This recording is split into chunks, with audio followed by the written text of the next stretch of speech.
الحمد لله الذي لولا لطفه ما اهتدينا ولولا فضله ما تصدقنا ولا صلينا ولا صمنا ولا ضحينا ونشهد أن لا إله إلا الله وحده لا شريك له لا ضد له ولا ند له ولا مثل له ولا مثيل له ولا شبه له ولا شبيه له ونشهد أن سيدنا وسندنا ومولانا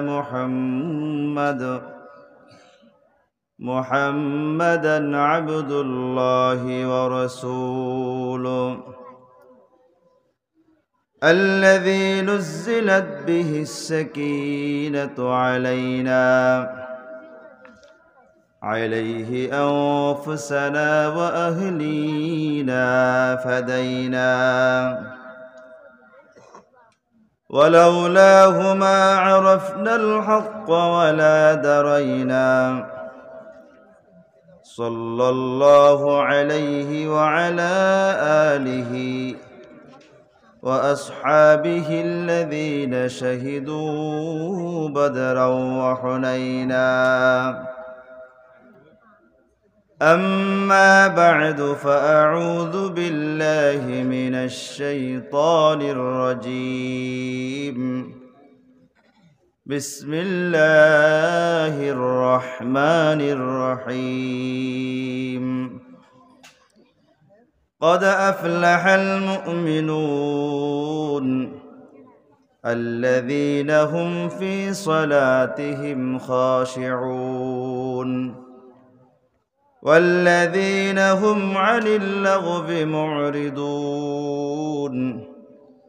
والذين هم للزكاة فاعلون والذين هم لفروجهم حافظون إلا على أزواجهم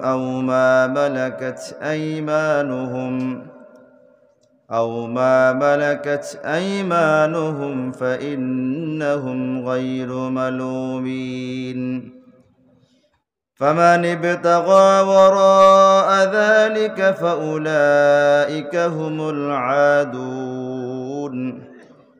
والذين هم لأماناتهم وعهدهم راعون والذين هم على صلواتهم يحافظون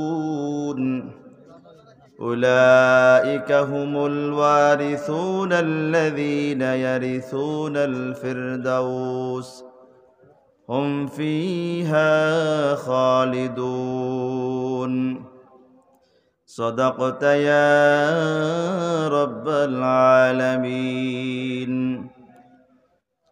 وقال صاحب القرآن رسول الله صلى الله عليه وسلم الصلاة مفتاح الجنة أو كما قال عليه الصلاة والسلام بارك الله لنا ولكم بالقرآن العظيم ونفعنا وإياكم بالآيات والذكر الحكيم আমরা সকলেই রসুলের শানে দুরুদ ইব্রাহিম পাঠ করি সাউন্ড বাড়াই দিই ইকুটা বাড়াই দিই আল্লাহুম্মা সাল্লি আলা মুহাম্মাদিন ওয়া আলা আলি মুহাম্মাদ কামা সাল্লাইতা আলা ইব্রাহিম وعلى آل إبراهيم إنك حميد مجيد اللهم بارك على محمد وعلى آل محمد كما باركت على إبراهيم وعلى آل إبراهيم إنك حميد مجيد بلغ العلا بكماله كشف الدجى بجماله حسنت جميع خصاله صلوا عليه وآله بلغ العلا بكماله كشف الدجى بجماله حسنت جميع خصاله صلوا عليه وآله رہے میرے مسکن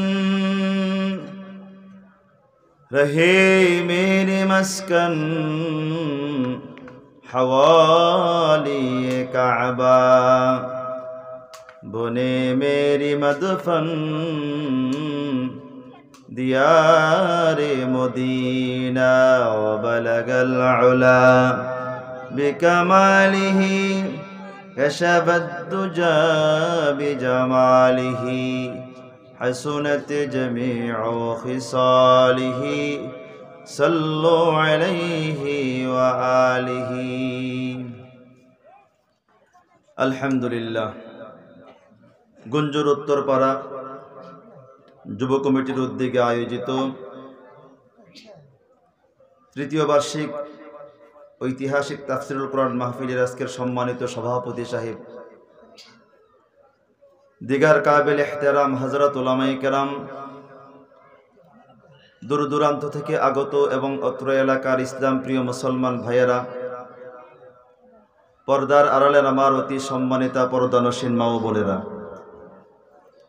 মহান আল্লাহ সুবহানাহু ওয়া তাআলার দরবারে অসংখ্য অগণিত শুকরিয়া জ্ঞাপন করছি যে আল্লাহ সুবহানাহু ওয়া তাআলা রব্বে করিম রব্বুল ইজ্জতুল জালাল মহান মালিক তাহার মহাগ্রন্থ আল কোরআন থেকে এবং তাহারি হাবিব কিবরিয়া শফিউল মুযনিবিন ইমামুল মুরসালিন সাইয়্যিদুস সাকালাইন সরদারে দু জাহান, বিশ্ব সবার সভাপতি, বিশ্ব মানবতার দূত, মুক্তির দিশারি মরুদুলাল মুহাম্মদ মুস্তাফা আহমদ মুজতবা সাল্লাল্লাহু আলাইহি সাল্লামের অমর বাণী হাদিস থেকে আমাদের মতো নগণ্য কিছু গোলামকে অল্প সময়ের জন্য গুরুত্বপূর্ণ কিছু কথা বলার, শোনার, বসার ও আসার তৌফিক এনায়েত করেছেন।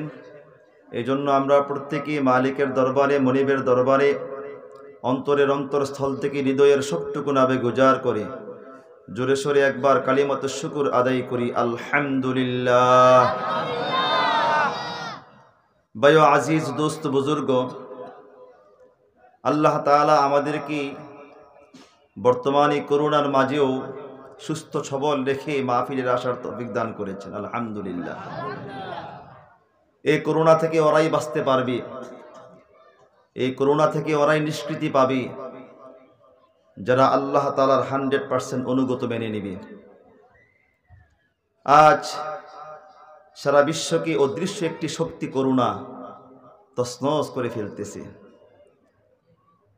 আল্লাহর বাহিনীর সামনে মোকাবেলা করার কথা আজকে সারা বিশ্ব বলে। এই করোনা থেকে বিশ্ব কখনো মুক্তি পাবে না যতক্ষণ না পর্যন্ত বিশ্ব মালিকের দরবারে করোনার যিনি মালিক তার কাছে 100% সিলিন্ডার না করা হবে। ঠিক কিনা জোরে বলেন, আরো জোরে বলেন, ঠিক কিনা বলেন। 100% সিলিন্ডার না করা পর্যন্ত করোনার মালিকের কাছে এই করোনা বন্ধ হবে না। এই কথাটা আমি মন গড়া বলি নাই, তাই প্রমাণ দিয়ে ছাড়বো ইনশাআল্লাহ।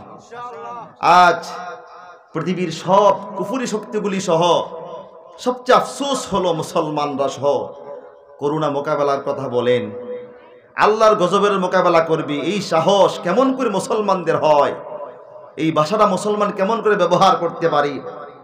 আমাদের রাষ্ট্র ব্যবস্থা বলেন, আমাদের সরকার বলেন, বিদেশি সরকার, মুসলিম সরকার বলেন, সবাই কিন্তু একটা কথাই বলি, আমরা করোনা মোকাবেলা করব। আরে ফেরাউনের মতো বিশ্ব শক্তি, পরাশক্তি পর্যন্ত আল্লাহর গজবের মোকাবেলা করতে পারে নাই। ঠিক কিনা জোরে বলেন। আপনি আমি কিসের মাথা, তার মাথা। আল্লাহর এই গজবের মোকাবেলা কেমনে করবেন? আল্লাহর অসংখ্য বাহিনী রয়েছে। আল্লাহ সুবহানাহু ওয়া তাআলার এতগুলি বাহিনী রয়েছে। আল্লাহ তাআলা বলেন, ওয়ালিল্লাহি জুনুদুস সামাওয়াতি ওয়াল আরদ, আকাশ এবং জমিনে আমার বাহিনী রয়েছে, কোনো সন্দেহ নাই। আল্লাহ তাআলার কতগুলি বাহিনী আছেন, কতগুলি বাহিনী তার আছে। দোস্ত বন্ধু আমার, আল্লাহ সুবহানাহু ওয়া তাআলা রাসূল আকরাম সাল্লাল্লাহু আলাইহি সাল্লামকে বলেন, দোস্ত রে, আমার অসংখ্য বাহিনী আছে। এই বাহিনীগুলি কতজন আছে দুনিয়ার কেউ জানে না। ওয়া মা ইয়ালামু জুনুদা রাব্বিকা ইল্লা হু, আমার কতগুলি বাহিনী আছে এই বাহিনীগুলি দুনিয়ার কারো জানা নাই। ঠিক কিনা জোরে বলেন? ওয়া মা ইয়ালামু জুনুদা রাব্বিকা ইল্লা হু, আল্লাহ তাআলার কতগুলি বাহিনী আছেন একমাত্র কে জানে? বলেন কে জানে? আল্লাহ তাআলা ফেরাউনকে পাঁচটি বাহিনী দিয়া তছনছ করে ফেলেছেন। কোন কোন বাহিনী আল্লাহ পাঠিয়েছিলেন আল্লাহ তাআলা কোরআনে বলেছেন, ফারসালনা আলাইহিমুত তুফান ওয়াল জারাদুল কুম্মাল ওয়াদ-দাফা'দ ওয়াদ-দাম আয়াতিন মুফাসসালাত। দোস্ত বন্ধু আমার, ফেরাউনকে আল্লাহ তাআলা 5টি বাহিনী দিয়া তছনছ করেছেন।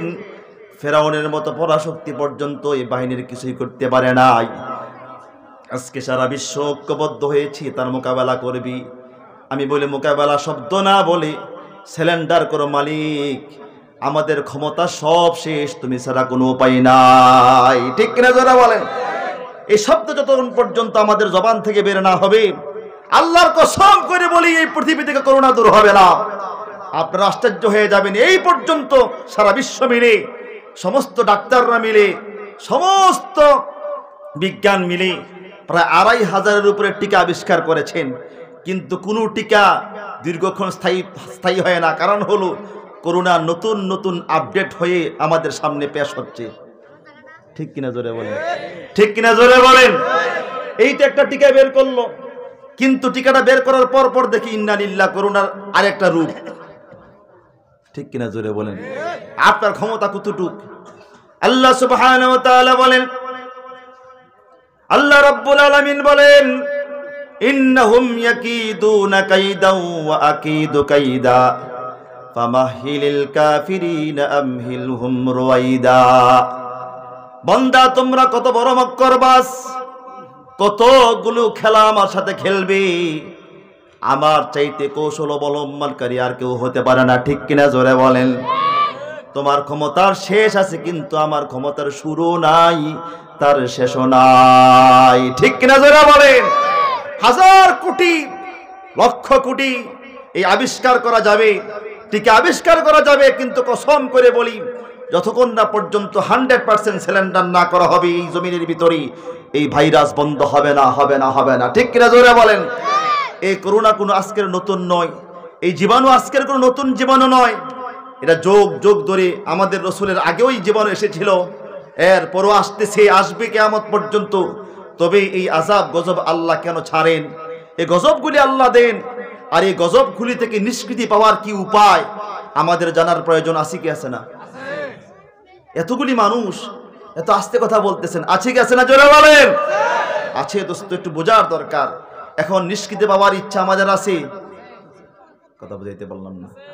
এই করোনা থেকে বাঁচার ইচ্ছা আমাদের আছে, চাই কার কার আছে হাত তোলেন তো দেখি। ইনশাআল্লাহ, আল্লাহ আমারও আছে দোস্ত। ইনশাআল্লাহ এই করোনা থেকে মুক্তি পাওয়া যাবে, কোনো সন্দেহ নাই। আমি আপনাদের সামনে আজকে এমন একটি ওষুধ পেশ করব ইনশাআল্লাহ, যে ওষুধ সেবন করলে আল্লাহর কসম বললে কাফারা দেওয়া লাগবে না, করোনা আপনাকে কোনোদিন আক্রান্ত করতে পারবে না ইনশাআল্লাহ।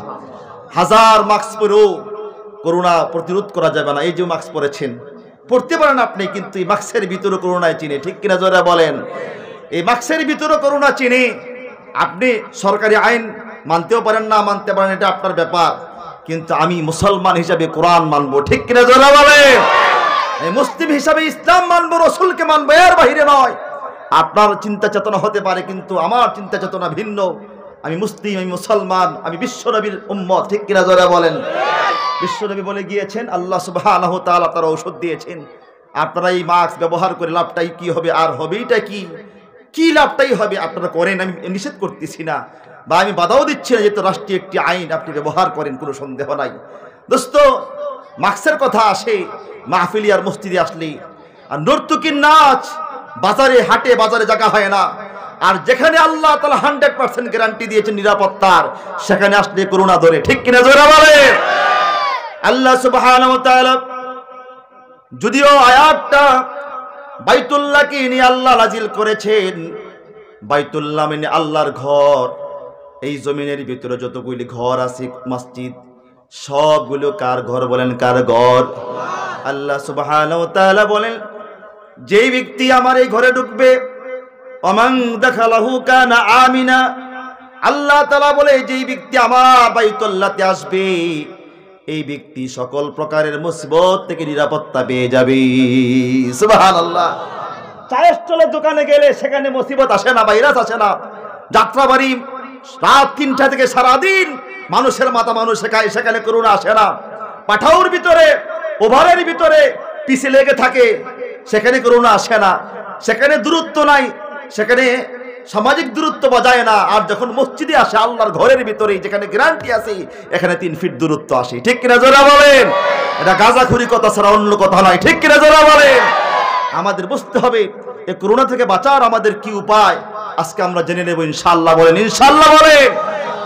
দোস্ত বন্ধু আমার, এই করোনা আজকে নতুন নয়। হাজার মাস্ক ব্যবহার করেও করোনা থেকে নিষ্কৃতি পাওয়া যাবে না, যতক্ষণ না পর্যন্ত করোনার মালিকের সামনে 100% সারেন্ডার না করা হবে। ভাইয়েরা আমার, আপনি নেটে চার্জ দিলে পাবেন, নেটের ভিতরে গেলে পাবেন। দোস্ত, রাশিয়ার ভিতরে, রাশিয়ার বিজ্ঞানীরা এই পৃথিবীর তলদেশটা কোথায়, এই পৃথিবীর শেষ কোথায় তালাশ করার জন্য তারা দীর্ঘ 3টা বছর ডিল করেছেন। মাটির নিচে আসি গিয়েছে না? যুব সমাজ যারা আছেন ভালো করে জানেন, রাশিয়ার বিজ্ঞানীরা এই যে আমরা পৃথিবীতে বসবাস করি, তার তলদেশটা কোথায়, শেষ কোথায়, এটা তালাশ করার জন্য 3 বছর এত মোটা ঢিল করেছেন নিচের দিকে। ঢিলের মাথার ভিতরে তারা পাওয়ারফুল ক্যামেরা ফিট করেছেন, সেখানে ছোট ছোট মাইক্রোফোন ফিট করেছেন। 24 ঘন্টা আপডেট খবরগুলি আসতেছে, সেখানে পাওয়ারফুল লাইট ফিট করেছেন। 70 গজ নিচের ভিতরে কি আছে না আছে সব দেখা যায়। সেখান থেকে তারা এক জায়গায় আশ্চর্য হয়ে গেলেন। 3 বছর পর্যন্ত তারা ডিল করতে করতে প্রায় 7 কিলোমিটার নিচে চলে গেলেন, কিন্তু এরপরে আর যাওয়া যাচ্ছে না। এমন একটা গরম, প্রচন্ড গরম একটা ঢাকনা, যে ঢাকনার সামনে পৃথিবীর কোনো ধাতু, কোনো লোহাকার আট মানে না, গেলেই তামুমের মতো গলে যায়। দোস্ত বন্ধু আমার, শেষ পর্যন্ত তারা সেখান থেকে উঠিয়ে ফেললেন। কিন্তু একটি জায়গা থেকে তারা বড় আশ্চর্য হয়ে গেলেন। 3 কিলোমিটার নিচে যাওয়ার পর গিয়ে দেখলেন, আল্লাহু আকবার, সেখানেও এক ধরনের প্রাণী বেঁচে আছে। আস্তে সুবহানাল্লাহ বলেন না? করোনায় কি আপনাদের করোনায় ধরছে নাকি? বলেন জোরে বলেন, খুশি হবো, বলেন সুবহানাল্লাহ। বিজ্ঞান সেখানে হতভম্ব হয়ে গেল। মাটির নিচে যেখানে অক্সিজেন নাই, এখানে তো প্রাণী বাঁচার কথা নয়। দোস্ত, এই কথা বলার উদ্দেশ্য হলো যে আল্লাহ তাআলা মাটির 3 কিলোমিটার নিচেও প্রাণী বাঁচায় রাখতে পারে, খোলা আকাশের নিচে মাস্কের ভিতরেও করোনা বাঁচায় রাখতে পারে, ঠিক কিনা জোরে বলেন? আজ দোস্ত বন্ধু আমার, আজকে সাধারণ মুসলমান যারা আছেন এরা আক্রান্ত হচ্ছে না, গরিব অসহায় মানুষ আক্রান্ত হচ্ছে না। রিক্সা চালক, ভ্যান চালককে জিজ্ঞেস করলাম, ভাই রে তুমি কেন ঘর থেকে বের হও, করোনার কি কোনো ভয় নাই? বলে, হুজুর ক্ষুধার যন্ত্রণা ভালো লাগে না, মৌত একদিন আসবে কোনো সন্দেহ নাই, ঠিক কিনা জোরে বলেন? সুতরাং মারবেনও তিনি, বাঁচাবেনও তিনি, তার উপরে ভরসা করে বের হই, তিনি ছাড়া তো কোনো উপায় নাই, ঠিক কিনা জোরে বলেন? রিক্সা চালক, ভ্যান চালক, গাড়ি চালক যেই পরিমাণ মেলামেশা করে, এই পরিমাণ মেলামেশা কোনো স্যার অফিসাররা করে না, কিন্তু এরাই বেশি আক্রান্ত হচ্ছে, ঠিক কিনা জোরে বলেন? 3 দেওয়ালের নিচে যারা, 3 দেওয়ালের ভিতরে যারা বাঁচার জন্য কি টুপি পরে না, কি যে বলে পিপিউ পরে, মাস্ক পরে, 7টা 8টা মাস্ক লাগায়, এরাই সবচেয়ে বেশি আক্রান্ত হচ্ছে, ঠিক কিনা জোরে বলেন? আল্লাহ বলে, বান্দা তুই 7 জমিনের নিচে গেলেও আমার করোনা সেখানে চিনি, ঠিক কিনা জোরে বলেন? এই করোনা যোগ যোগ ধরে এসেছে। এই রোগ, এই ব্যাধি, এই মাসায়েব মুসিবতগুলি যুগ যুগ ধরে এসেছে। দোস্ত বন্ধু আমার, এখন এই মুসিবতগুলি আল্লাহ দেন কেন? এই গজবগুলি আমাদেরকে দেন কেন? কারণটা কি? কারণ তো আছে, বলেন না, জোরে বলেন, আর জোরে। কারণ আছে কিনা বলেন? কারণটা কি? আল্লাহ সুবহানাহু ওয়া তাআলা কোরআনে বলেন, যাহারাল ফাসাদু ফিল বাররি ওয়াল বাহরি বিমা কাসাবাত আইদিন নাস লিয়ুযীকাহুম বা'দাল্লাযী আমিলু লাআল্লাহুম ইয়ারজিউন।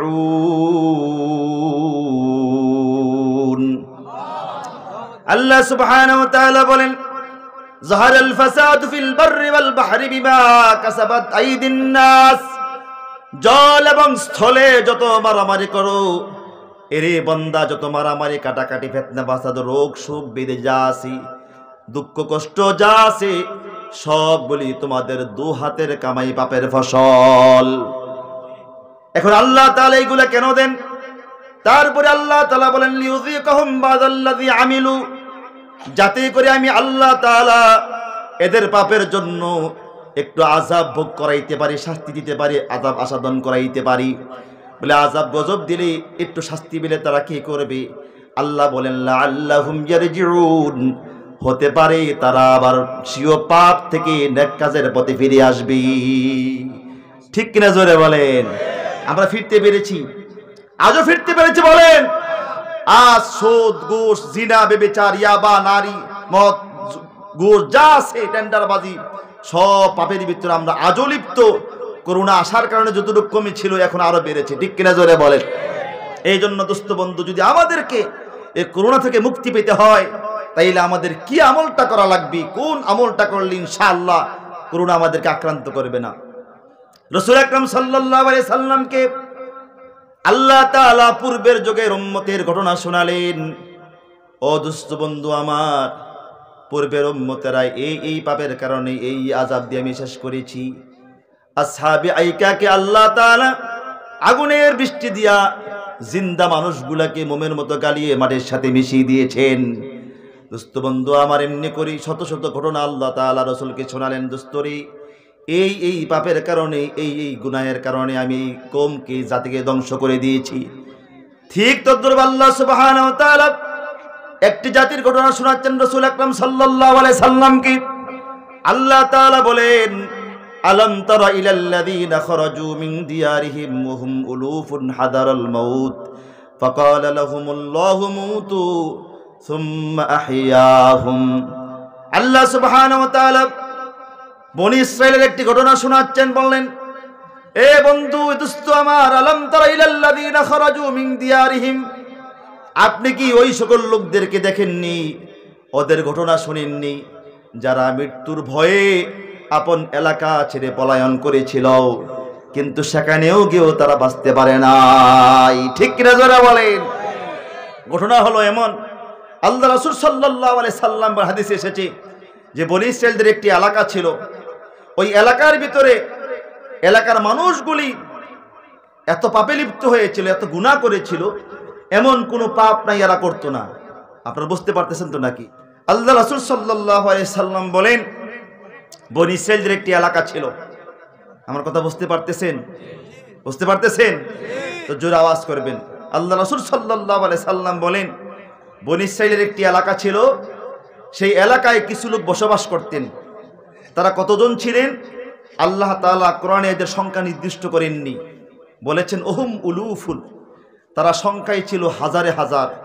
উলুফ এটা আলফুনের বহু বচন। আলফুন মানে 1000, উলুফ মানে হাজারে হাজার। তবে কত হাজার এটা কোরআনে নাই। আল্লাহ রাসূল সাল্লাল্লাহু আলাইহি সাল্লাম বলেন তারা সংখ্যায় ছিল 10,000। কয় হাজার? কয় হাজার? জোরে বলেন। 10,000-এর চাইতে একটু বেশি, এর অধিক। আল্লাহ রাসূল সাল্লাল্লাহু আলাইহি সাল্লাম বলেন, আল্লাহ তাআলা এদের পাপের কারণে, এদের গুনাহের কারণে আল্লাহ সুবহানাহু ওয়া তাআলা, ফুলটা সরাই দেন, অনেকে দেখতে, আল্লাহ তাআলা এদের পাপের কারণে, এদের গুনাহের কারণে আল্লাহ তাআলা এদের উপরে এক রোগ চাপিয়ে দিলেন, এক ভাইরাস। যেমন আজকে করোনা ভাইরাস। কি ভাইরাস বলেন? এমন একটি ভাইরাস চাপিয়ে দিলেন যেই ভাইরাসটা আমরা সকলে চিনি এবং জানি। সেই ভাইরাসের নাম হলো ডায়রিয়া। নাম কি? কলেরা বা ডায়রিয়া। এই ডায়রিয়া আগে হলে কিন্তু এলাকা দিয়ে এক দিক দিয়ে ঢুকতো, আরেক দিক দিয়ে সাফ করে বের হতো। তখন চিকিৎসা ছিল না, ঠিক কিনা জোরে বলেন। এখন কি আছে? কি আছে বলেন? তৎকালীন সময়ে তো এর আগেই চিকিৎসা ছিল না। এখন এদের পাপের কারণে আল্লাহ তাআলা এই ভাইরাস যখন দিলেন, এদের ভিতরে এই ভাইরাসের কারণে মৃত্যুর হার এতটাই বেড়ে গেল যে একজন মারা গেলেন, তারে কবরস্থ করে এসে দেখে আরো 3 জন নাই। এই 3 জনকে কবরস্থ করে এসে থেকে আরো 20 জন নাই। এই 20 জনকে কবরস্থ করে এসে থেকে আরো 50 জন নাই। আচ্ছা বলেন, এবার মৃত্যুর ভয় দিলে বাড়ছে না কমছে? কথা বুঝাইতে পারলাম না। কি পরিমাণ বেড়েছে মৃত্যুর ভয়টা, এতটাই বেড়েছে যেমন কয়েকদিন আগে আমাদের কলিজে করোনার ভয় ছিল, ঠিক কিনা জোরে বলেন। এখন আর নাই, আলহামদুলিল্লাহ। আমার কাছে অন্তত নাই, যা হবে কার হুকুমে। আমি একটু পরে বলবো ইনশাআল্লাহ। ঈমান মজবুত করেন, ঈমান মজবুত করেন। এখন এরা সবাই মশওয়ারা করলেন, লাস্ট হইয়া মশওয়ারা করলেন এদের নেতার সাথে, নেতাজি সুতরাং এই এলাকা আমাদের জন্য নিরাপদ নয়। যদি আমাদেরকে বাঁচতে হয় তাইলে নিরাপদ একটি এলাকায় চলে যাওয়া লাগবে, যেই এলাকার ভিতরে ভাইরাস নাই। কথা বুঝতে পেরেছেন? কথা বুঝতে পেরেছেন? যে এলাকার ভিতরে ভাইরাসটা নাই এমন একটি এলাকা আমাদেরকে চলে যাওয়া লাগবে। তারা এই পরামর্শ করলেন কি করা যায়, রাতেই আমরা রওনা দিই। এবার তারা হাঁটি হাঁটি পা পা করে করে যে যতটুকু পেরেছেন, গরু ছাগল গিট যাই পেরেছেন সব নিয়ে তারা রওনা দিয়েছেন। হাঁটতে হাঁটতে সকাল হয়ে গেল। সকাল হওয়ার পরে সন্ধ্যা ঘনিয়ে আসলো। এবার এদের সামনে বিশাল এক পাহাড় প্রতিবন্ধকতা হয়ে দাঁড়িয়ে গেল। পাহাড় এদের সামনে বিশাল প্রতিবন্ধক, কিন্তু এদের শরীরটা এত ক্লান্ত আর শান্ত, এরা যে পাহাড়ের ও পারে যাবে অতটুকু শক্তি এদের আর নাই। এখন এদের মধ্য থেকে 2 জন যুবককে তারা ঠিক করলেন যে দেখো পাহাড়ের ও পারে কি আছে। এবার 2 জন যুবক মিলে পাহাড়ে উঠলেন। পাহাড়ে উঠে দেখেন চতুর্দিক দিয়ে পাহাড় ঘেরা, মাঝখানে সমতল ভূমি, সবুজ শ্যামল ঘাস। তারা বেছে নিলেন যে এই এলাকাটাই, যে চতুর্দিক দিয়ে পাহাড় ঘেরা, এই এলাকাটাই আলহামদুলিল্লাহ, এই এলাকা সুন্দর মনোরম পরিবেশ, সবুজ শ্যামল ঘেরা একটি সুন্দর একটি উপত্যকা, সুতরাং এখানে এই ভাইরাস আর আসবে না। আল্লাহ বলে আইনা তাযহাবুন, যাবি কোথায়? এই এলাকাও তো আমার, ঠিক কিনা জোরে বলেন। আইনা তাযহাবুন, কোথায় যাবে তুমি? গোটা পৃথিবী তো আমার, আকাশ এবং জমিনের মালিক আমি, ভাইরাস সব জায়গায় চিনি, ঠিক কিনা জোরে বলেন। দোস্ত বন্ধু আমার, এবার তারা পাহাড় ডিঙ্গিয়ে পাহাড়ের মধ্যখানে সমতল ভূমিতে তারা নামলেন। নামার পর সকলেই তাবু গাড়লেন। তাবু গেড়ে এবার সবাই শয়ন করলেন, ঘুমিয়ে গেলেন। কিন্তু ঘুমানোর সুযোগ আল্লাহ তাআলা দিলেন না।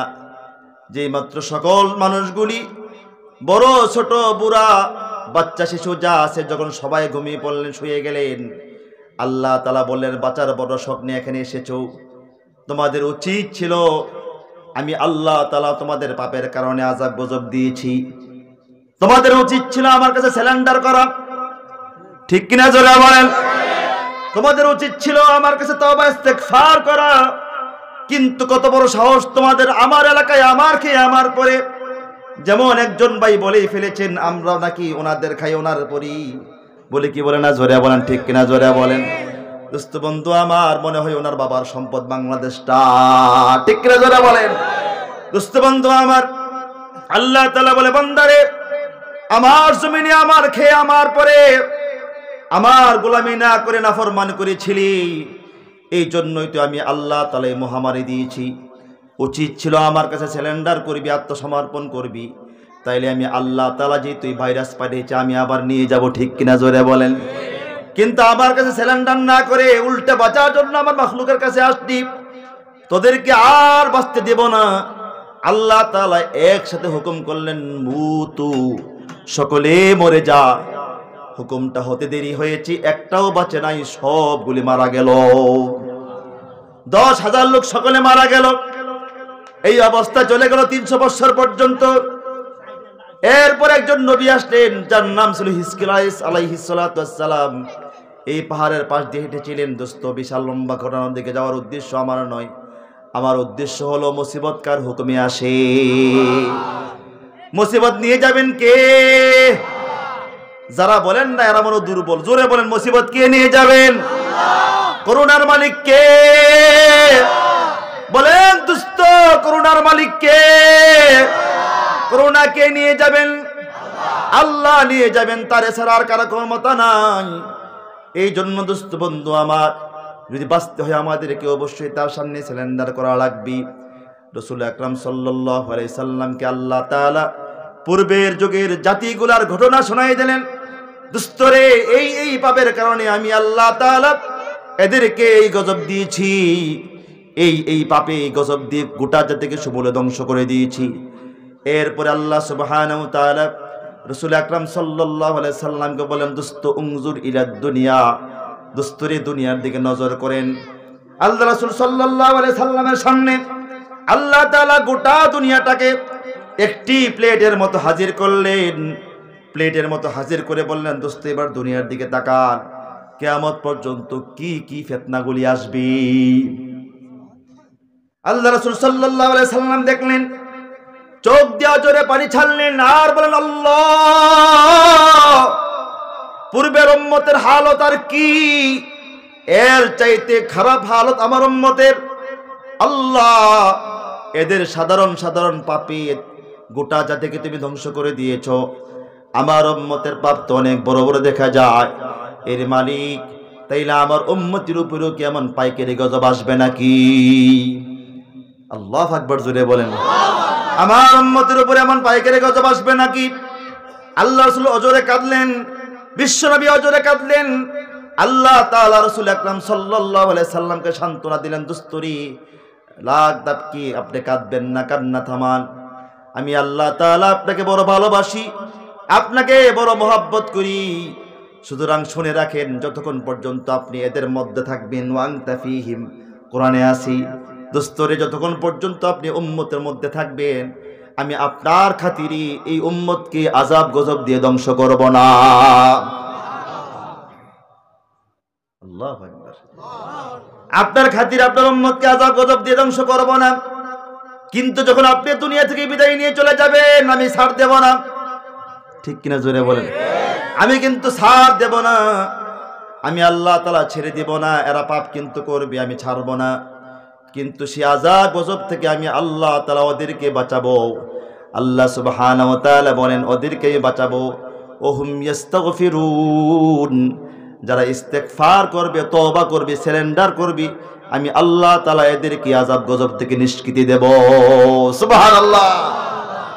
দোস্ত, এটাকে বানানোর কথা নাকি? আসেন আয়াতের দিকে।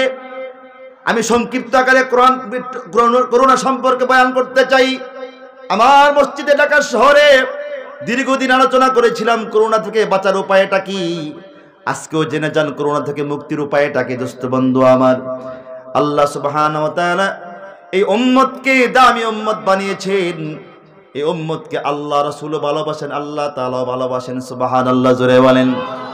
দোস্ত বন্ধু আমার, আল্লাহ সুবহানাহু ওয়া তাআলা গোটা দুনিয়ার সমস্ত মুমিনদেরকে বলেন, আমরা মুমিন কি মুমিন না? আমরা মুসলমান কি মুসলমান না? বলেন, আমরা ইমানদার কি ইমানদার নয়? আমরা ইমানদার। আল্লাহ তাআলা রাসূল আকরাম সাল্লাল্লাহু আলাইহি সাল্লামকে বলেন, কোরআনের একটি উসুল রয়েছে, আল ইবরাতু লিউমুমিল লফজি লা লিখুসুসিস সাবাব। কোরআনের কোনো আয়াত কোনো ঘটনাকে কেন্দ্র করে বা ব্যক্তি কেন্দ্রিক নাজিল হবে, কিন্তু তার হুকুমটা কিয়ামত পর্যন্ত আনেওয়ালা সবার জন্য প্রযোজ্য হবে। কথা বুঝাইতে পারলাম না? ঠিক কিনা, জোরে বলেন। কোরআনের কোন আয়াত কোন ঘটনা বা কোন ব্যক্তি কেন্দ্রিক নাজিল হবে, কিন্তু তার হুকুমটা সকলের জন্য কিয়ামত পর্যন্ত আনেওয়ালা। যদিও আয়াতটা রাসূল আকরাম সাল্লাল্লাহু আলাইহি সাল্লামকে ইন্ডিকেট করে নাজিল হয়েছে, অর্থ হলো কুল, হে নবী আপনি বলেন, মানি তোমরা যারা মুমিন সকলে বলো। আমরা বলবো না? বলেন, আল্লাহ আমাদেরকে বলতে হুকুম করেছেন, বলবো কিনা বলেন ইনশাআল্লাহ। কি বলবেন আল্লাহ? তারপরে বলেন, আল্লাহ সুবহানাহু ওয়া তাআলা বলেন, দোস্তরে আপনি সহ গোটা উম্মত সহ বলেন, যারা মুমিন এরা যেন বলে, কুল্লা ইউসিবানা ইল্লা মা কাতাবাল্লাহু লানা হুয়া মাওলানা ওয়া আলাল্লাহি ফালইয়াতাওয়াক্কালিল মুমিনুন। আল্লাহ সুবহানাহু ওয়া তাআলা বলেন, এরে দুনিয়ার মুমিনেরা শোনো, তোমরা বলো। কে বলেছেন? কে? তোমরা বলো, কুল্লা ইউসিবানা ইল্লা মা কাতাবাল্লাহু লানা। এরে দুনিয়ার মানুষেরা, এরে ইমানদারেরা, মুমিনেরা, তোমরা এই কথাটা বলো, এরে মালিক আল্লাহ, আমাদের উপরে কোনো মুসিবত আসে না, দুঃখ কষ্ট আসে না, রোগ ব্যাধি আসে না, কিন্তু যতটুক আসে, যতটুক আল্লাহ তাআলা আমাদের জন্য নির্দিষ্ট করেছেন। কথা বুঝাইতে বললাম না? কি বানাই বলতেছি নাকি? না কোরআনে আছে? বলেন। আমাদেরকে আল্লাহ বলছে তোমরা বলো এই কথাটা, কুল্লা ইউসিবানা ইল্লা মা কাতাবাল্লাহু লানা, আমাদের উপরে কোনো মুসিবত, দুঃখ, কষ্ট, রোগ ব্যাধি, করুণা আসে না। কতটুক আসে? আল্লাহ বলে ইল্লা মা কাতাবাল্লাহু লানা, যতটুক আমি আল্লাহ তোমাদের জন্য নির্দিষ্ট করি অতটুক আসে, এর বেশি না। ঠিক কিনা জোরে বলেন। এরপর আল্লাহ বলে তারপরে তোমরা বলো হুয়া মাওলানা, আমি আল্লাহ তোমাদের অভিভাবক। সুবহানাল্লাহ বলেন। আমাদের অভিভাবক কে? আমাদের গার্জিয়ান কে? আল্লাহ বলে বান্দা এই কথাটা বলো তুমি, আমি আল্লাহ তোমার গার্জিয়ান, আমি তোমার অভিভাবক। যখন তুমি এই বিষয়টা বুঝে ফেললে আমি তোমার মালিক, আমি তোমার গার্জিয়ান, অভিভাবক, তখন তোমার উচিত হলো ওয়ালাল্লাহি ফালইয়াতাওয়াক্কালিল মুমিনুন, তখন তোমার উচিত হলো যারা মুমিন হবে এরা যেন আমি আল্লাহর উপরে 100% ভরসা করি। ঠিক কিনা জোরে বলেন। এখন ভরসা করলে লাভটা কি? রাসূল আকরাম সাল্লাল্লাহু আলাইহি সাল্লাম বলেন, যেই ব্যক্তি ঘর থেকে বের হওয়ার সময় এই দোয়াটা পরে বের হবে, বিসমিল্লাহি তাওয়াক্কালতু আলাল্লাহ, বিসমিল্লাহি তাওয়াক্কালতু আলাল্লাহ, আমার নবী, আপনার নবী, বিশ্ব নবী মুহাম্মদ রাসূলুল্লাহ সাল্লাল্লাহু আলাইহি সাল্লাম বলেন, যেই ব্যক্তি দোয়াটা পরে ঘর থেকে বের হবে, বিসমিল্লাহি তাওয়াক্কালতু আলাল্লাহ, এই ব্যক্তি ঘরে আসা পর্যন্ত তার জান এবং মালের নিরাপত্তা আল্লাহ তাআলা নিজের হাতে নিয়ে নেন। সুবহানাল্লাহ, আল্লাহু আকবার, আল্লাহু আকবার যারা বলেন। কেমন একটি আমল! বিসমিল্লাহি তাওয়াক্কালতু আলাল্লাহ বললে ঘর থেকে বের হলে আপনি ঘরে আসা পর্যন্ত আল্লাহ তাআলা আপনার জান এবং মালের নিরাপত্তা নিজের হাতে নিয়ে নেন। আমি আজকে এই জিনিসটা বুঝে আসি। দেখেন, এই পর্যন্ত আপনাদের এলাকার কোন অটো চালক, রিক্সা চালক, ভ্যান চালক রোগে আক্রান্ত হয়েছে, করোনায় পাইছেন? ঢাকা শহরে দেখি নাই কোন সিএনজি চালক ডানেও বসায় বামেও বসায়, 1 2টা না 5টা বসায়। ঠিক কিনা জোরে বলেন। মাস্ক নাই, কোনো কিছু নাই। জিজ্ঞেস করলাম, ভাই রে তোমার কি করোনার ভয় নাই? হুজুর ভরসা আল্লাহর উপরে। বলেন, সে জানে আমার মালিক কে।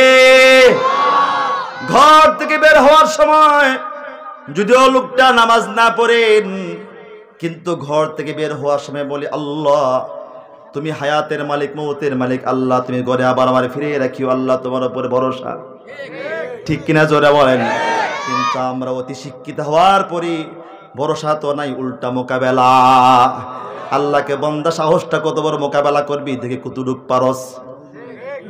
ঠিক কিনা জোরে বলেন। দেখি কতটুক পারো মোকাবেলা করতে, কতটুক সাহস তোমার। এবার আসেন দোস্ত, আমাদের মালিক কে? এরপর আল্লাহ সুবহানাহু ওয়া তাআলা বলেন, দোস্তরে এ আমার বন্ধু মুহাম্মদ সবাইকে শোনায়ে দেন, আমা সাবাকুম মিন মুসিবাতিন ইল্লা বিইذনিল্লাহ, তোমাদের উপরে কোনো মুসিবত আসে না, দুঃখ কষ্ট আসে না, রোগ ব্যাধি আসে না আমি আল্লাহর হুকুম ছাড়া। কি কথা বুঝাইতে পারতেছি না? এত আস্তে, এতগুলি লোক এত আস্তে বলেন কেন? কে বলে? আল্লাহ বলেন, আমা আসাবাকুম মিন মুসিবাতিন ইল্লা বিইذনিল্লাহ, এরে বান্দা তোমাদের উপরে কোনো মুসিবত আসে না, দুঃখ আসে না, রোগ আসে না আমার হুকুম ছাড়া। কার হুকুম ছাড়া বলেন? কেন আল্লাহর হুকুম ছাড়া আসে না? কারণ হলো সবকিছুর মালিক কে? রোগ দেওয়ার মালিক কে? জীবাণুর মালিক কে? বেদির মালিক কে? মুক্তির মালিক কে? কারণ দোস্ত আসে না কেন? আল্লাহ তাআলা কোরআনে বলেন, কারণ হলো রে বান্দা আমি আল্লাহ তাআলা তোমার সাথে আছি। ও হুয়া মাআকুম আইনামা কুনতুম, বান্দা তোমরা যেখানেই থাকো না কেন আমি আল্লাহ তোমাদের সাথে আছি। যেহেতু আল্লাহ আমার মালিক, তিনি আমাদের গার্জিয়ান, অভিভাবক, তিনি আমাদের সাথে আছেন, এই জন্য কোনোদিন রোগ আক্রান্ত করতে পারবে না তার হুকুম ছাড়া। কারণ হলো করোনা আসতে হলে তাকে জিজ্ঞেস করা লাগবে, এরে মালিক তুমি তার সাথে আছো, আমি আসবো কিনা? হুকুম হলেই আসবে, তা না হলে আসবে না। আর এর গ্যারান্টি আল্লাহ তাআলা দিয়েছেন দোস্তরি, যারা আমার উপরে ভরসা করবে আমি আল্লাহ তাদের মুহাফেজ। সুবহানাল্লাহ জোরে বলেন। এই জন্য ভরসা করব কার উপরে? আল্লাহর উপরে 100% ভরসা করব। আল্লাহ তাআলা আমাদের সবাইকে, আমি সংক্ষিপ্ত আকারে, অনেক লম্বা চৌড়া কথা আছে, মোটামুটি বুঝতে পেরেছেন যে করোনা থেকে মুক্তি দেওয়ার মালিক কে? আরো জোরে বলতে হবে, মুক্তি দেওয়ার মালিক কে? আল্লাহ। সুতরাং যদি মুক্তি পেতে চাই 100% তার কাছে সারেন্ডার করতে হবে, তা না হলে কোনোদিন এই করোনা থেকে মুক্তি পাওয়া সম্ভব হবে না। আপনারা জানেন একের পরে এক আপডেট হয়ে আসতেছে, নতুন রোগ আবার ইউরোপে শুরু হয়েছে, নতুন করে নতুন নতুন নতুন নতুন আপডেট। আল্লাহ কই থেকে খেলা হবে, ঠিক কিনা জোরে বলেন? কতটুকু খেলতে পারো তুমি, কতটুকু মোকাবেলা করতে পারো দেখি বান্দা, কতটুকু খেলতে পারো তুমি আমার সাথে, আমার জীবনের মোকাবেলা করবি, এত বড় সাহস তোর সম্ভব নয়। লা ইলাহা ইল্লাল্লাহ, লা ইলাহা ইল্লাল্লাহ। দোস্তরা যারা দাঁড়িয়ে আছেন আল্লাহর রাস্তে বসেন, আমি খুশি হব। দোস্ত বসেন বসেন। লা ইলাহা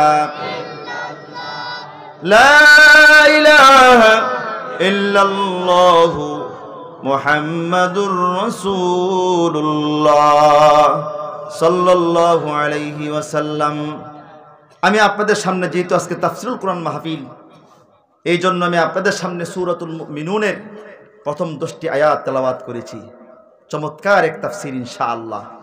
যদি শেষ পর্যন্ত বসতে পারেন, আশা করি মহামূল্যবান একটি সবক নিয়ে বাড়ি ফিরতে পারবেন ইনশাআল্লাহ। আজ মানুষ কেন গুনাহ করে, গুনাহ থেকে কেমন করে মুক্তি পাওয়া যায়, কোন আমলটা করলে গুনাহ আমার দিলে গুনার কোনো কল্পনা আসবে না, আমি যে আমলটা করতে পারলে গুনাহ কোনোদিন আমাকে স্পর্শ করবে না ইনশাআল্লাহ, গুনার কথাও কল্পনা আসবে না, কোন আমলটা করলে ইনশাআল্লাহ আজকে এই বিষয় নিয়ে আলোচনা হবে। আমরা বসবো তো ইনশাআল্লাহ, জোরে বলেন। আজকে গোটা বিশ্ব পাপে পাপে বিদগ্ধ, গোটা বিশ্ব, গোটা পৃথিবী পাপে জর্জরিত, মানুষ দিশেহারা। আজকে মা বাপ সন্তান নিয়ে দিশেহারা, সন্তান পাপে এতটাই ডুবেছে, সন্তানকে সেখান থেকে আনাটাও দূর হবে পার, ঠিক কিনা জোরে বলেন? বাড়াবাড়ি করলে পিতামাতা খুন হওয়া লাগি, এত পাপের রাজ্যে সন্তান ডুবে গিয়েছে। এই পাপ থেকে কেমন করে নিষ্কৃতি পাওয়া যায়, মুক্তি পাওয়া যায়, এই বিষয়ে আজকে তাফসীর করবে ইনশাআল্লাহ।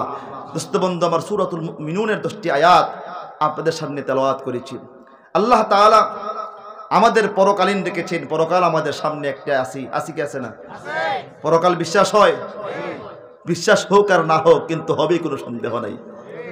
আল্লাহ সুবহানাহু তাআলা বলেন, হাদা ইয়াউমুল হক। বান্দা এত বুঝাইলাম তোমাকে, তারপরে বুঝে আসে না। তোর বুঝে আসুক আর না আসুক, তুই শুনে রাখ, এই দিনটা সত্য, কোনো সন্দেহ নাই। এই দিনটা হবে, তুই আমার সামনে আসবি। দোস্ত বন্ধু আমার, পরকাল হবে, আর পরকালে আমাদের কর্মফলের বদলা আল্লাহ তাআলা দুইটি জিনিস দিবেন। একটি জিনিসের নাম হলো জান্নাত, আর একটি জিনিসের নাম হলো জাহান্নাম, ঠিক কিনা জোরে বলেন? নেক আমল করতে পারলে জান্নাতের মালিক হব, আর বদ আমল করলে জাহান্নামের মালিক হয়ে যাব। দোস্ত যদি আল্লাহ তাআলা দয়া করে নেক আমল করার সুযোগ করে দেন, আর তার বদলা জান্নাত দেন, এই জান্নাতের ভিতরে সবচেয়ে দামি জান্নাতের নাম কি বলেন? কি বলেন? জান্নাতুল ফেরদাউস। মাশাআল্লাহ, সবাই জানেন এই জান্নাতুল ফেরদাউসটি আল্লাহ তাআলা এই উম্মতের জন্য, আমাদের জন্য আল্লাহ তাআলা সৃষ্টি করেছেন, বরাদ্দ দিয়েছেন। সুবহানাল্লাহ, জোরে বলেন। মুখস্থ বললাম না, কোরআন হাদিসে আছে। যেহেতু এই উম্মত বড় দামি উম্মত, এই উম্মত বড় শ্রেষ্ঠ উম্মত, কুনতুম খায়রা উম্মাহ, আল্লাহ বলে তোমরা হলে শ্রেষ্ঠ উম্মত, দামি উম্মত। আমি তোমাদেরকে নির্বাচন করেছি, আলাদা করেছি, বাছাই করেছি। সুবহানাল্লাহ। কোটি কোটি কোটি কোটি বিলিয়ন ট্রিলিয়ন উম্মতের মধ্যে তোমাদেরকে আলাদা করে বাছাই করেছি। তোমরা হলে শ্রেষ্ঠ উম্মত, দামি উম্মত। আল্লাহ তাআলা পূর্বের যুগের যত কিতাব নাজিল করেছেন, তাওরাত, জবুর, ইনজিল, ছোট ছোট সহিফা, এই সব কিতাবগুলি আল্লাহ তাআলা প্রত্যেক রসুলকে, রসুল বলে যাকে আল্লাহ রিসালাত দান করেছেন, কিতাব দিয়েছেন, আর নবী বলে যাকে আল্লাহ শরীয়ত দেন নাই। কি দেন নাই? অর্থাৎ তিনি পূর্বের নবীর শরীয়তের অনুসরণ করেছেন। কিন্তু যাদেরকে আল্লাহ কিতাব দিয়েছেন এদেরকে রসুল বলা হয়। কি বলা হয় বলেন? যাদেরকে কিতাব দেন না এদেরকে নবী বলা হয়। যতগুলি রসুল আল্লাহ পৃথিবীতে পাঠিয়েছেন, যাদেরকে আল্লাহ শরীয়ত দিয়েছেন কোরআন ছাড়া, অন্য অন্য কিতাব ধর্মগ্রন্থ দিয়েছেন। প্রত্যেকটি ধর্মগ্রন্থকে আল্লাহ তাআলা পুরা শরীয়তটাকে নিজেই আল্লাহ লিখেছেন, নিজেই কিতাব বানিয়ে বাইন্ডিং করে সরাসরি ওই নবীর কাছে আল্লাহ প্রেরণ করেছেন জিবরাইলের মাধ্যমে। মুসা আলাইহিস সালাতু ওয়াস সালাম তুর পাহাড়ে তার উম্মতদেরকে নিয়েছিলেন। ফেরাউনের বয়াল থাবা থেকে বেঁচে তিনি তুর পাহাড়ে আসলেন, ময়দানে তিহিতে আসলেন। এই ময়দানে তিহিতে তিনি 40টা বছর অবস্থান করলেন। এখন ময়দানে তিহিতে আসার পরে উম্মতের জন্য একটু শরীয়ত তিনি চান, মনের বড় আকাঙ্ক্ষা আশা, আল্লাহ যদি আমার উম্মতের জন্য একটি শরীয়ত হতো। আল্লাহ তাআলা তার দরখাস্ত মঞ্জুর করলেন, বললেন মুসা রে, শরীয়ত এমনি পাওয়া যায় না, সুতরাং শরীয়ত যদি তোমাকে পাইতে হয় তাহলে তোমাকে তুর পাহাড়ে ধ্যানমগ্ন হওয়া লাগবে 40 দিন। কয়দিন? 40 দিন। মুসা আলাইহিস সালাম তুর পাহাড়ে চলে গেলেন। তুর পাহাড়ে যাওয়ার পর মুসা আলাইহিস সালাম ধ্যানমগ্ন ছিলেন। 40 দিন পর্যন্ত ধ্যানমগ্ন থাকার পরে আল্লাহ তাআলা একটা তাওরাত কিতাব দান করলেন। তাওরাতটা বিশাল এক কিতাব। কিতাবটা পেয়ে মুসা যার পণ্যায় খুশি হয়ে গেলেন। বিশাল আনন্দ ভরা, বুক ভরা আশা নিয়ে, আনন্দ নিয়ে তিনি তার কওমের দিকে ফিরলেন, জাতির দিকে ফিরতেছেন। কিন্তু মুসারা বর্তমানে তার ভাই হারুনের নেতৃত্বে ছিলেন। দুষ্ট দিক দিয়া মুসার উম্মতেরা এক বিশাল গন্ডগোল ঘটিয়েছে। তারা শিরকে লিপ্ত হয়ে গেলেন। একটা গরুর বাচ্চা বানিয়ে, গোশালা বানিয়ে, 1 বছরের বাচ্চা বানিয়ে স্বর্ণ দিয়ে তৈরি করে মুসা সামির আরেক শয়তান, এই মুসা সামির একটা গরুর বাচ্চা বানিয়ে, স্বর্ণ অলংকার দিয়ে গরুর বাচ্চা বানিয়ে, এই মুসা সামির কি বিশাল লম্বা ঘটনা। যাকে জিব্রাইল বাঁচিয়েছেন, প্রাণ বাঁচিয়েছেন। জিব্রাইল উট হয়ে উটনি হয়ে যাকে দুগ্ধপান করাইতেন। দোস্ত বন্ধু, মুসা সামিরে বড় হওয়ার পরে দেখলেন যে উটনিটা আমাকে দুধ পান করায়। জংলায় তিনি ছিলেন, যে উটনিটা আমাকে দুধ পান করায়। যখন সে দুধ পান করানোর পর আমার কাছ থেকে চলে যায়, তার প্রতিটা কদম থেকে, পায়ের চিহ্ন থেকে কেমন আলো ঝলকায়। মুসা সামিরি আর দেরি করলেন না, ওই খুরের নিচ থেকে কিছু মাটি সংগ্রহ করলেন, তার কাছে রেখে দিলেন। তিনিও মুসার উম্মত, কিন্তু কাফের। দুষ্ট দিক দিয়া মুসা তুর পাহাড়ে চলে গেলেন। আর মুসা সাবিরি বনী ইসরাইলদের স্বর্ণ অলঙ্কারগুলি সবার কাছ থেকে নিলেন, নিয়ে একটি গোশালা বানালেন, 1 বছরের গরু বাচ্চা বানালেন। বানানোর পর এবার তার সংরক্ষিত যে বালিগুলো ছিল, এই বালিগুলো ওই গরুর ভিতরে, মূর্তির ভিতরে তিনি নিক্ষেপ করলেন।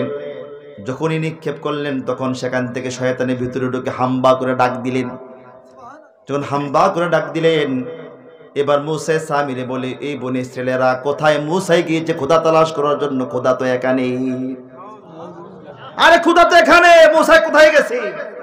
এই বেকুব, নির্বোধ, এই বোকা, এই বনি ইসরাইলগুলি তার পূজা করতে লাগলেন। কথা বোঝেন? জোরে কথা বুঝতে পেরেছেন? তার পূজা করতে লাগলেন। মুসা আলাইহিস সালাম শেষ পর্যন্ত চলে আসলেন। এসে দেখেন আল্লাহু আকবার, তার উম্মতরা শিরকে লিপ্ত হয়ে গিয়েছে। তিনি আর সহ্য করতে পারলেন না। তার হাতের তাওরাতটা তিনি দূরে নিক্ষেপ করলেন। ওনার ভাই হারুনকে ডাকলেন, আর তার দাড়ি টানলেন, মাথার চুট টানলেন, আর বললেন, ভাইরি, তোমাকে না নেতৃত্ব দিয়ে গেলাম, তুমি কি এদেরকে ফিরাইতে পারলে না? হারুন বললেন, ভাইরে, আমাকে লজ্জা দিও না। আমি এদেরকে বারবার নিষেধ করেছি, কিন্তু আমার নিষেধ শোনে নাই। ভাইরে, আমাকে লজ্জা দিয়ে লাভ নাই। শেষ পর্যন্ত যখন আমি কঠোর হয়ে গেলাম, তারা আমাকে মারার জন্য আসলেন, নিজেকে আত্মরক্ষা করার জন্য আর নিষেধ করি নাই। দোস্ত বন্ধু, আমার অনেক বনি ইসরাইল তার শিরকে লিপ্ত হয়ে গেল, কিছু বাকি ছিল। মুসা আলাইহিস সালাম জাতিকে বোঝালেন, তোমরা এই কাজটা কি করলে? মুসা আলাইহিস সালাম শেষ পর্যন্ত আল্লাহর দরবার সিজদায় পড়ে গেলেন। আল্লাহ, এই জাতির বাঁচার উপায়টা কি? এই জাতি কি জাহান্নাম থেকে মুক্তি পাবে না? এদের তওবা কবুল হবে না? আল্লাহ সুবহানাহু ওয়া তাআলা বলে, হ্যাঁ মুসা, এদের তওবা কবুল হবে, কিন্তু এদের তওবা সাধারণ হবে না। এদের তওবা বড় কঠিন হবে। সাধারণ তওবা এদের গুনাহ মাফ হবে না। সাধারণ তওবা করলে লাভ হবে না। কি করা লাগবে? আল্লাহ বললেন, মুসা এদেরকে জিজ্ঞেস করো, আমি যেই ফয়সালা দেব এরা মানবে কিনা। বনী ইসরাইলের কাছে মুসা আসলেন, এসে বললেন, এ আমার উম্মতরা শোনো, তোমরা দুনিয়া চাও না আখিরাত চাও? দুনিয়ার ভোগ বিলাস চাও না জাহান্নাম চাও? ক্ষমা চাও না জাহান্নাম চাও? কোনটা তোমরা চাও? বনে ইসরাইল ভালো করে বুঝতে পেরেছেন আমাদের মুক্তির কোনো উপায় নাই।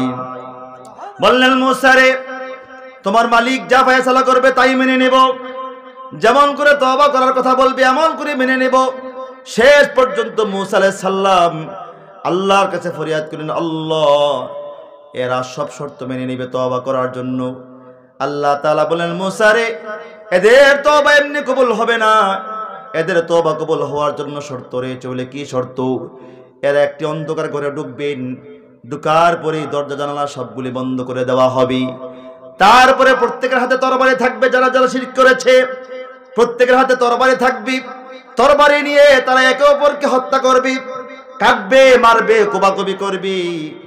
সব বনী ইসরাইলদের সামনে এসে মূসা বললেন, ভাইরি, যদি জাহান্নাম থেকে মুক্তি পেতে চাও, তওবা করতে চাও, এছাড়া বিকল্প কোনো রাস্তা নাই। বনী ইসরাইল বলেন, আমরা মেনে নিলাম। আল্লাহু আকবার, আমরা মেনে নিলাম, আমরা তো এমনি তওবা করব। যদি আজকে আমরা হতাম, মানতাম? বলে মানতে পারতাম। জোরে বলেন। সাধারণ একটা ফতোয়াই তো মানি না, জোর গলায় বলি কোরআনে থাক আর না থাক আমরা বানাবোই, ঠিক কিনা? জোরে বলেন। দোস্ত বন্ধু আমার, মূসা বললেন এই তওবা তোমাদের করতে হবে। সব জাতিরা বললেন, মূসা আমরা এমন তওবা করব। শেষ পর্যন্ত জাতিরা একটি ঘরে ঢুকে গেলেন, দরজা জানালা সবগুলি বন্ধ করে দিলেন। দোস্ত বন্ধু আমার, উন্মুক্ত তরবারি হাতে নিলেন, একে অপরে হত্যা করতে শুরু করলেন। এমন হত্যা শুরু করলেন, চিৎকারের আওয়াজ মাইল কি মাইল দূর থেকে পাওয়া যায়।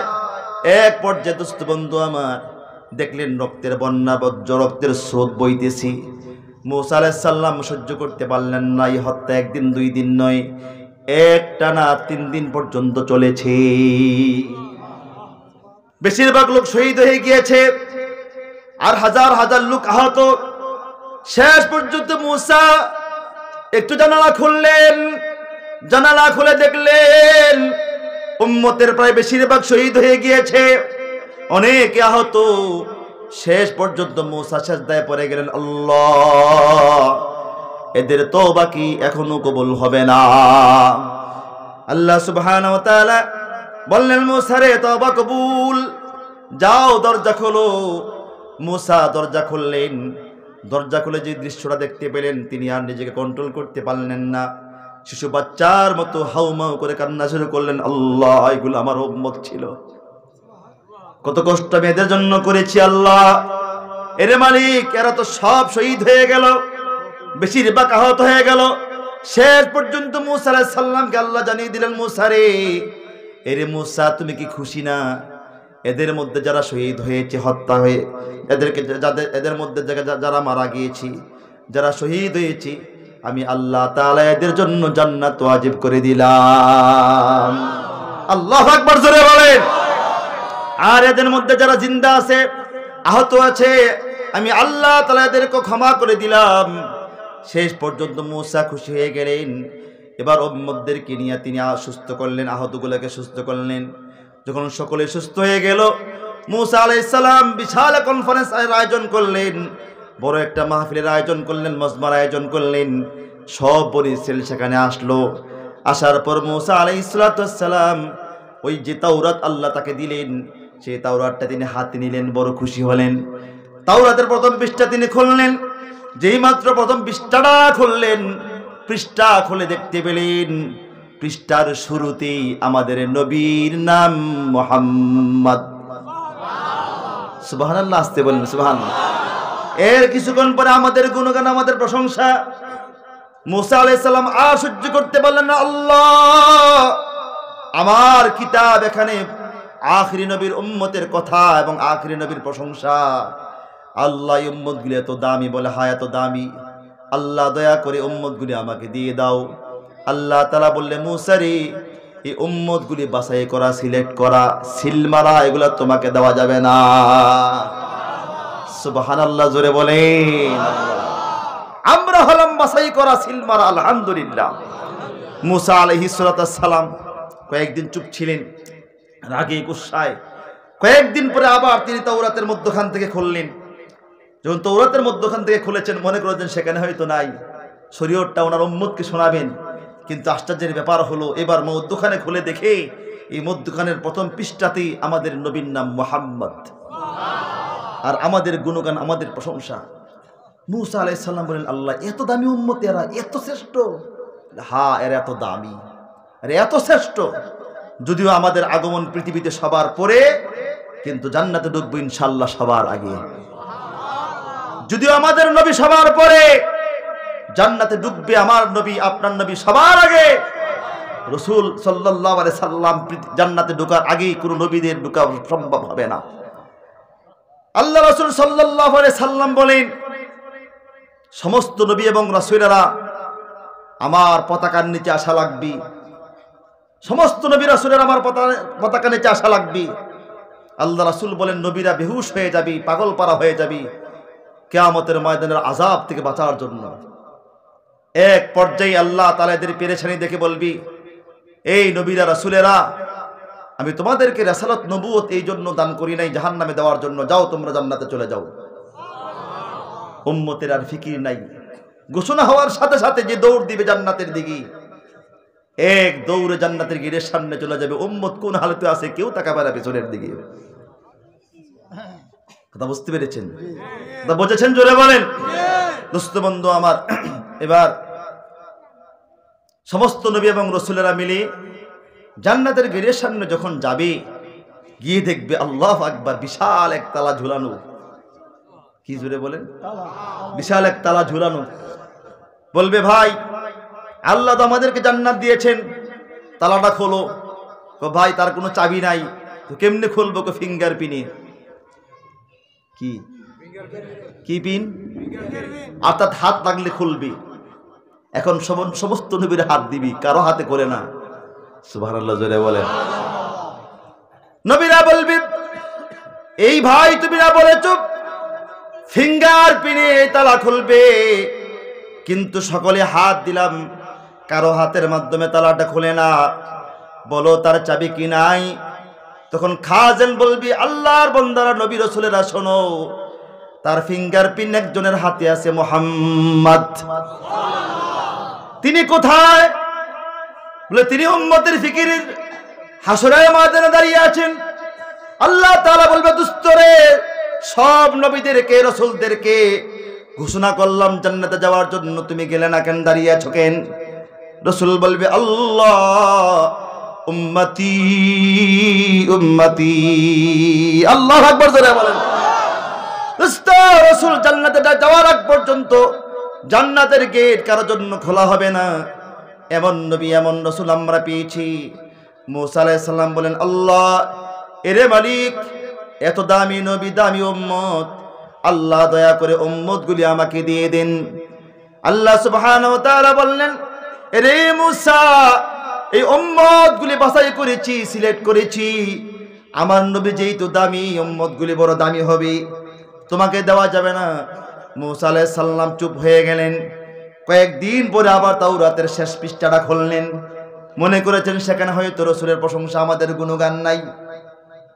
কিন্তু মুসা আলাইহিস সালাম তাওরাতের শেষ পৃষ্ঠা খোলার পর সেখানেও তিনি আশ্চর্য হয়ে গেলেন। তিনি শেষ পৃষ্ঠা খুলে দেখেন সেখানেও আমাদের নবীর নাম মুহাম্মদ, আমাদের প্রশংসা বলা। মুসা আলাইহিস সালাম বললেন, আল্লাহ, এরে মালিক, যদিও উম্মত সবগুলি আমাকে নাই দেওয়া হয়, অন্তত সামান্য কিছু উম্মত আমাকে দিয়ে দাও। আল্লাহ তাআলা বলেন, মুসা রে, একটাও দেওয়া হবে না। এগুলা বাছাই করা, এগুলা সিলেক্ট করা। দোস্ত, শেষ পর্যন্ত মুসা বলেন, আল্লাহ, যে উম্মতগুলি আমাকে নাই দেওয়া হয়, তাইলে দয়া করে এই নবীর উম্মত তুমি আমারে বানিয়ে দাও। আল্লাহু আকবার, জোরে বলেন। আল্লাহ সুবহানাহু ওয়া তাআলা বললেন, এরে মুসা, সুলে দেখতে দেরি হয়ে গিয়েছে, সুতরাং দরখাস্তটা প্রথমে করার প্রয়োজন ছিল। যেহেতু প্রথমে করো নাই, মুসা রে, তোমার দরখাস্ত মঞ্জুর করা হবে না। ঈসা আলাইহিস সালাম তিনি পৃথিবীতে আসলেন, শরীয়ত পেলেন, একটা ইঞ্জিন কিতাব। ইঞ্জিন খুলে দেখেন, আল্লাহু আকবার, গোটা ইঞ্জিনের ভিতরে আমাদের নবীর নাম, আমাদের প্রশংসা। ঈসা আলাইহিস সালাম আর দেরি করলেন না। ঈসা আলাইহিস সালাম বুঝে ফেলেছেন আমার ভাই মুসা 3 বার দরখাস্ত করে কোনো ফায়দা হয় নাই, সুতরাং আমার দরখাস্ত করে কোনো লাভ হবে না। এর চাইতে বড় ভালো নবুয়তের উম্মতের দরখাস্ত করে কোনো ফায়দা হবে না। উম্মত তো আমি পাবো না, মুসা 3 বার দরখাস্ত করে পায় নাই। এর চাইতে বড় ভালো উম্মতের দরখাস্তটাই করে ফেলি। যে মাত্র ঈসা আলাইহিস সালাম উম্মতের দরখাস্ত করলেন, আল্লাহ এই উম্মতগুলি আমার প্রয়োজন নাই, দয়া করে উম্মতের কাতারে আমাকে শামিল করে দাও। আল্লাহ তাআলা দরখাস্ত মঞ্জুর করলেন। ঈসা আলাইহিস সালাম দুনিয়াতে আসবেন নবী হয়ে না, উম্মত হয়ে। কি হয়ে জোরে বলেন? এই নবীর উম্মত আমরা হতে পেরেছি দোস্ত, এমন দামি উম্মত আমরা হতে পেরেছি। আর এই দামি উম্মতের জন্য আল্লাহ তাআলা দামি জান্নাতুল ফেরদৌস বরাদ্দ দিয়েছেন। দোস্ত বন্ধু আমার, এই জান্নাতুল ফেরদৌসটা এত দামি আল্লাহ রাসূল সাল্লাল্লাহু আলাইহি সাল্লাম যখন মেরাজ থেকে আসলেন, আল্লাহ রাসূলকে আল্লাহ তাআলা সব জান্নাত দেখিয়েছেন। 8টি জান্নাত ঘুরে ঘুরে দেখালেন। দোস্ত বন্ধু আমার, শেষ পর্যন্ত রাসূল যখন দুনিয়াতে আগমন করলেন, সাহাবীদের সামনে বললেন, সাহাবীরা যখনই তোমরা জান্নাত চাবি, জান্নাত কামনা করবে, তখনই জান্নাতুল ফেরদৌস কামনা করবে।